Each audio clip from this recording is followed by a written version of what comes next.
ahí! No puedes escapar de la justicia, Médici. No todo lo que suena moral es verdadero, y Maquiavelo lo sabía. Hola, mi nombre es Ayub, y este vídeo se va a tratar sobre Nicolás Maquiavelo. Antes de comenzar este relato, te invito a imaginar una habitación silenciosa, iluminada apenas por una vela temblorosa. Afuera, la noche cae sobre la ciudad antigua, llena de intrigas, rumores y miedo.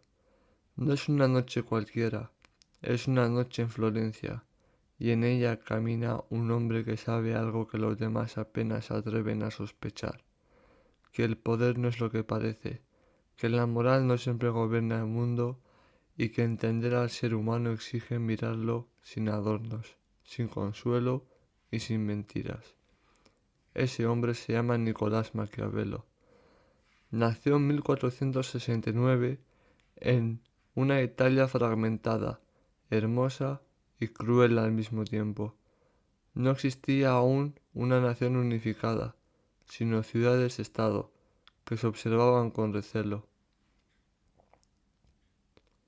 Se traicionaban con elegancia y se destruían con fervor.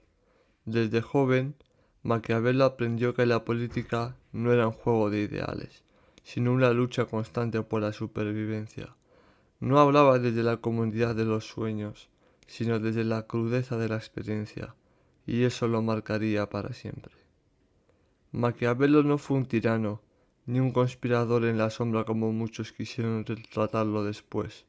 Fue, ante todo, un observador, un hombre que miró de frente la naturaleza humana y se atrevió a describirla tal y como es, no como nos gustaría que fuera. Y ese atrevimiento fue su condena y su legado. Durante años sirvió a la República de Florencia como diplomático. Viajó, negoció, escuchó, mintió cuanto fue necesario y aprendió más de los hombres que de los libros. Vio reyes inseguros fingiendo fortaleza, generales valientes perdiéndose por orgullo, pueblos enteros obedeciendo por miedo más que por amor, y poco a poco fue entendiendo una verdad incómoda.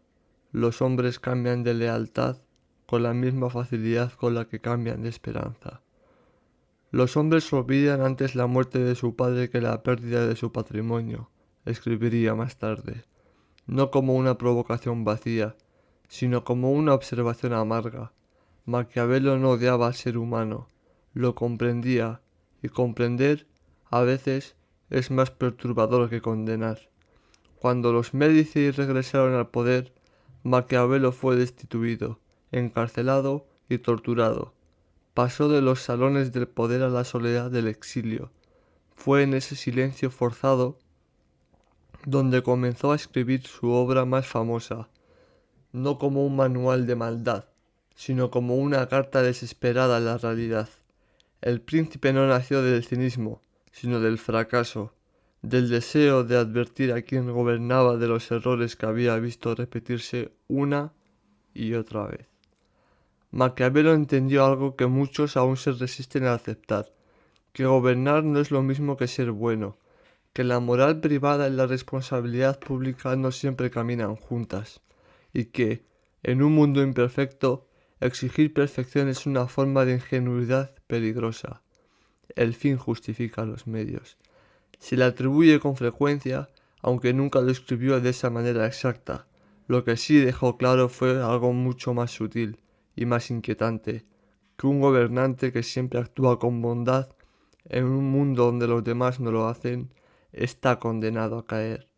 No porque la bondad sea mala, sino porque la realidad no siempre la recompensa. Para Maquiavelo, el príncipe ideal no es cruel por placer ni mentiroso por naturaleza. Es, ante todo, lúcido. Sabe cuándo debe ser firme y cuándo flexible. Sabe que el amor del pueblo es valioso, pero que el miedo, bien administrado, es más fiable. Es más seguro ser temido que amado, si no se puede ser ambas cosas, escribió, y no lo dijo con entusiasmo, sino con resignación. Su pensamiento incomoda porque no ofrece consuelo, no promete finales felices ni redenciones fáciles. Nos obliga a aceptar que el humano es contradictorio, que desea seguridad pero desprecia la autoridad, que pide justicia pero admira la fuerza. Maquiavelo no intentó estas contradicciones, simplemente las puso en palabras. En el fondo, su obra no trata sobre los príncipes y reinos. Trata de poder en todas sus formas. Del poder en una empresa, en una familia, en una comunidad, incluso en uno mismo. Porque quien no entiende cómo funciona el poder, termina siendo víctima de él. Maquiavelo sabía que la apariencia es una herramienta tan poderosa como la espada. Todo ven lo que pareces, poco sientes lo que eres, escribió. Y esa frase resuena hoy con una claridad inquietante. Vivimos rodeados de imágenes, discursos, máscaras. La percepción gobierna más que la verdad, y él lo vio venir siglos antes. No defendía la mentira como virtud, pero entendía su utilidad.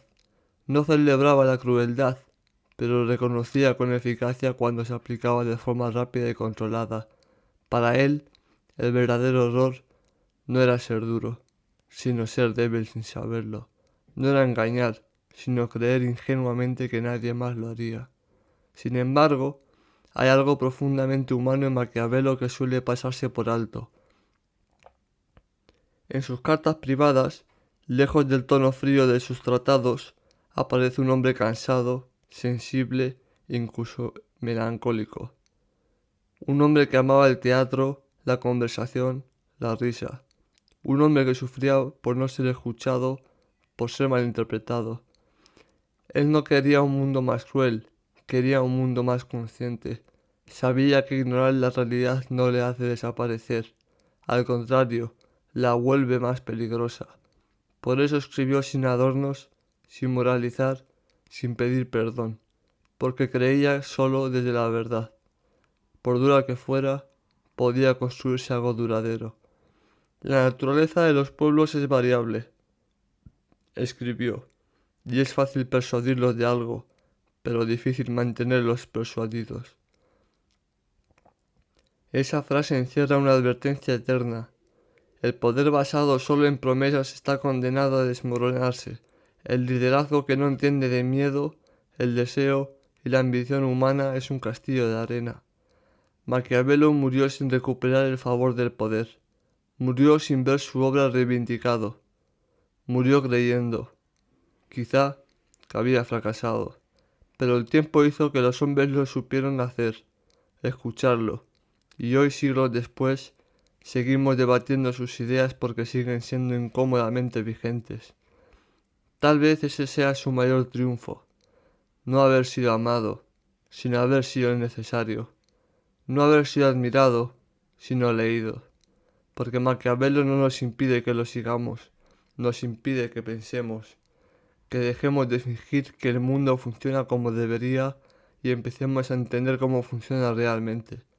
Y quizá el mejor creador de contenido, al leer estas palabras en voz alta, al prestarles tu voz y tu silencio, entre frases, estés haciendo